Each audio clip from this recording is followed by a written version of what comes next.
అందరికీ హాయ్. ఇప్పుడు వీడియోలో మీరు చూడబోయేది కరకరలాడే కాకరకాయ వడియాలు. మామూలుగా కాకరకాయ అనగానే చేదు ఉంటుంది అమ్మో అనుకుంటారు కదా, కానీ ఇప్పుడు కాకరకాయ చేదు లేకుండా ఇవి తయారు చేసుకోవడం చూపిస్తాను.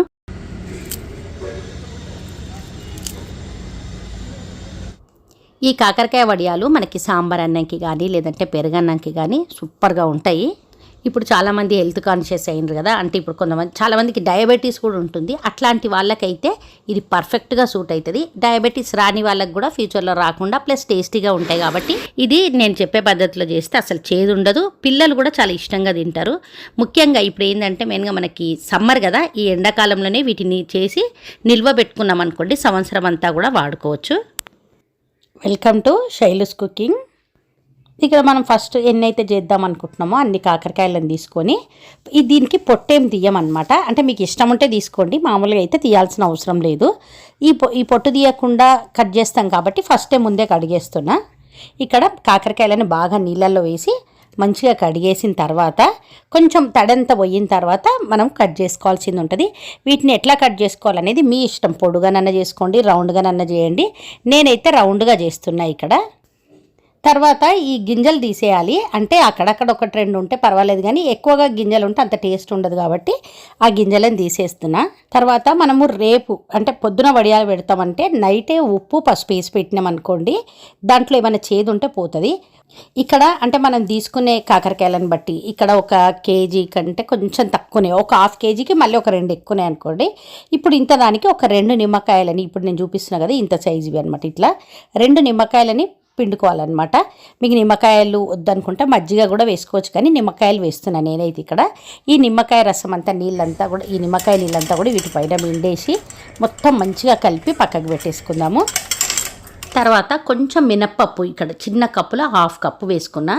ఇది కూడా నానబెట్టుకోవాలి నైటే నీళ్ళు వేసి. అయితే యాక్చువల్గా ఇది రెసిపీ ఏంటంటే మా ఫ్రెండ్ ఏం చెప్పిందంటే గుమ్మడికాయ వడియాలు చేస్తాం మేము, నువ్వు చెయ్యి అని చెప్పి నాకు ఫోన్ చేసి చెప్పింది మొన్న. అయితే వాళ్ళు ఏం చేస్తారంటే గుమ్మడికాయని కట్ చేసి ఇట్లనే మనం కాకరకాయ బదులు వాళ్ళు గుమ్మడికాయ చేస్తారు. నేనేం చేసిన అంటే గుమ్మడికాయ కొనుక్కొచ్చుకునే ఓపిక లేక ఈరోజు కాకరకాయలు ఉంటే ట్రై చేద్దాం ఇట్లా బాగుంటుందని చేస్తున్నా.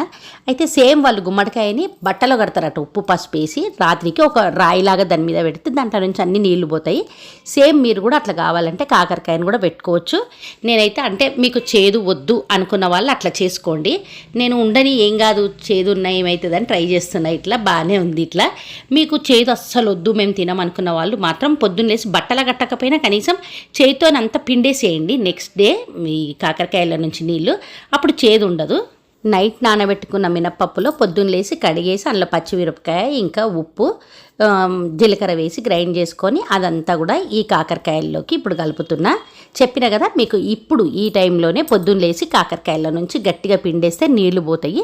మీకు చేదు అస్సలు వద్దనుకున్న వాళ్ళు అట్లా పిండేసేయండి. తర్వాత ఈ మినప్పప్పు గ్రైండ్ చేసుకుని మొత్తం కూడా దీంట్లో కలిపేసేయాలి. ఆల్రెడీ మనం కాకరకాయల్లో ఉప్పు వేసినాం కాబట్టి మినప్పప్పులో నేను కొంచెం వేసుకున్నా, అట్లా చూసుకొని ఉప్పు వేసుకోండి. కారం కూడా మన టేస్ట్కి తగ్గట్టుగా వేసుకోవాలి. ఇక ఇట్లా మినప్పప్పు ఈ కాకరకాయలకు మంచిగా పట్టేటట్టు కలిపేసి ఇంకా తీసుకుపోయి మనం ఎండలో మామూలుగా వడియాలు ఎట్లా పెట్టుకుంటున్నామో అట్లా పెట్టేసుకోవడమే. ఒక 3 రోజులు ఎండాలన్నమాట. ఇక్కడ మీరు బట్ట మీద పెట్టుకోండి, కవర్ మీద పెట్టుకోండి, ఎట్లయినా సరే అవి ఏమి అతుక్కునేది ఏమి ఉండదు, ఈజీగానే వెళ్తాయి అన్నమాట. నేను ఫస్ట్ ఒక రోజు కవర్ మీద వేసి తర్వాత నెక్స్ట్ డే చాటలో పెట్టి ఎండబెట్టిన. ఒక 3 రోజులు ఇట్లా ఎండలో మంచిగా ఎండినాయి అనుకోండి, మనకి ఈ కాకరకాయలు సూపర్గా ఉంటాయి. అన్నంకి, సాంబార్ అన్నంకి కానీ పెరుగన్నంకి కానీ తినొచ్చు. ఆల్రెడీ మన ఛానల్లో వడియాల సీజన్ నడుస్తుందనమాట. అన్ని వడియాలు చూపిస్తున్నా. పప్పుల వడియాలు ప్రోటీన్ ఉంటుంది, పప్పులతో చేసుకుంటే పప్పుల వడియాలు చూపించిన, అంబటి వడియాలు ఇట్లాంటివన్నీ కూడా చూడని వాళ్ళు ఉంటే చూడండి. ఒక 3 డేస్ తర్వాత ఇక్కడ చూస్తున్నారు కదా ఇట్లా అవుతాయి అన్నమాట మనకి. ఈ కాకరకాయ వడియాలని ఇప్పుడు ఆయిల్లో డీప్ ఫ్రై చేసుకొని అన్నంకి దీన్ని చూపిస్తా. నెక్స్ట్ మన ఛానల్లో మిల్లెట్స్తో వడియాలు చూపిస్తున్నా. మిల్లెట్స్తో ఇంకా గుమ్మడికాయలతో కూడా వడియాలు తయారు చేసుకోవడం చూపిస్తా. గుమ్మడికాయ చాలా మంచిది హెల్త్కి కాబట్టి చూసిన తర్వాత మీరు అందరు కూడా ట్రై చేయండి. ఇంతకీ మీకు మా వీడియో హెల్ప్ఫుల్గా అనిపించిందా లేదా? మీకు హెల్ప్ఫుల్గా అనిపించినా, మీకు నచ్చిన మా వీడియోని లైక్ చేయండి. Thank you.